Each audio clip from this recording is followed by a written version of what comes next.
Alhamdulillahi Rabbil Alameen. Wassalatu wassalamu ala Muhammadin wa ala alihi wa ashabihi ajma'een. Amma ba'd. Juzu number 4. In the beginning of this juzu, the ummah at large is being told that if you have to spend anything in the path of Allah subhanahu wa ta'ala, then spend that what is more beloved to you. Then Allah subhanahu wa ta'ala talks about the speciality of the Kaaba. The first place of worship in the entire surface of this earth was the Kaaba. Then there is the curved shape next to the Kaaba, which is known as Hatim. Hatim is also regarded as part of the Kaaba. So if a person has to perform salah in Hatim, then it is as though that he has performed salah in the Kaaba.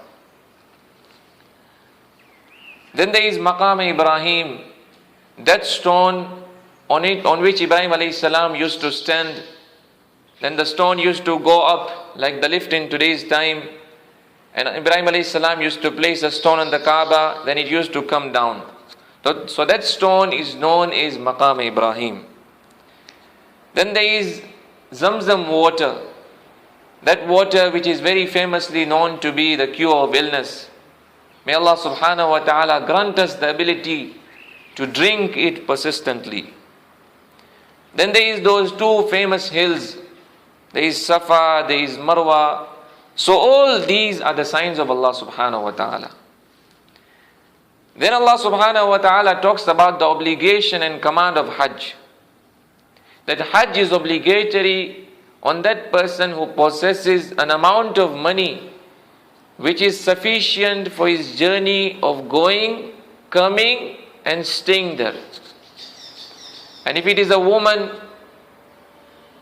then there is an additional condition for her, that she should be having a mahram. Then Allah subhanahu wa ta'ala talks about the speciality of this ummah. That the speciality of this ummah is they bring iman on Allah subhanahu wa ta'ala, they enjoin good, they forbid from evil. So we should try to be punctual on this. We should obtain those means which can lead us towards good and refrain from those means which can lead us towards evil. Then Allah subhanahu wa ta'ala talks about the battles. There were a lot of battles which were fought in the history of Islam. The first battle which was fought in the history of Islam was the Battle of Badr. This was the battle which differentiated between truth and falsehood. Thereafter was the Battle of Uhud. Now the reason why Allah subhanahu wa ta'ala mentions regarding the battles in the Qur'an was to manifest that Islam can only overpower the other religions through jihad. In the ending of Surah Al-Imran, Allah subhanahu wa ta'ala commands the believers, Ya ayyuhalladhina amanu, O you who believe, isbiru, practice patience. In every circumstance, in every situation, in every matter, we should practice patience. Wasabiru, if you have to face the enemies of Islam, be steadfast. Don't run away from the battlefield. Wasabiru. Then he says, Warabitu, set yourself as a guard for your territory on the battlefield.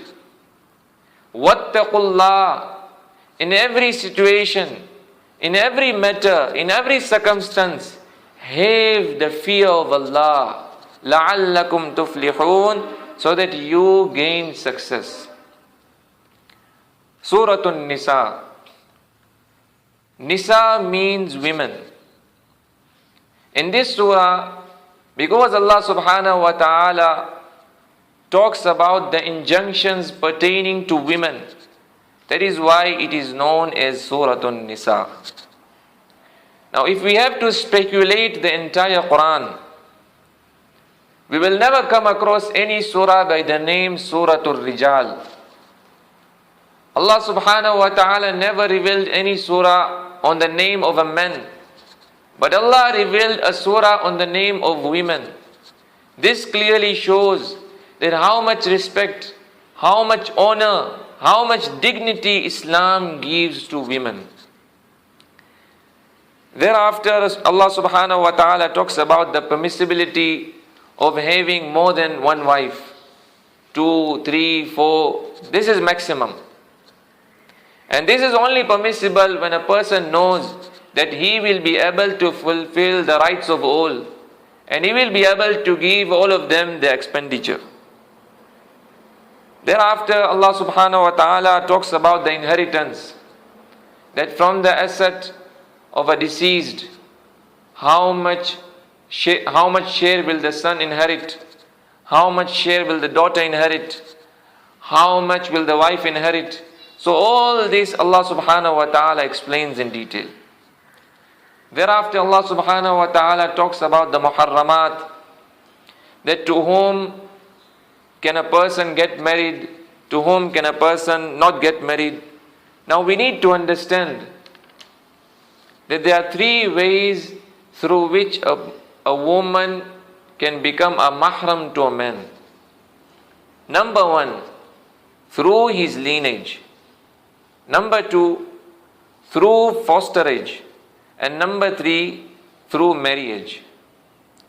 Through marriage means when a person gets married, then the mother to his wife becomes his mahram. Then Allah subhanahu wa ta'ala mentions that it is not permissible for a person to get married to the wives of his sons from his own loins. May Allah subhanahu wa ta'ala save us. May Allah subhanahu wa ta'ala protect us from every kind of haram. And may Allah subhanahu wa ta'ala grant us the courage to understand what is halal and what is haram, and to differentiate between halal and haram. وَمَا عَلَيْنَا إِلَّا الْبَلَاغُ وَآخِرُ دَعْوَانَا أَنِ الْحَمْدُ لِلَّهِ رَبِّ الْعَالَمِينَ.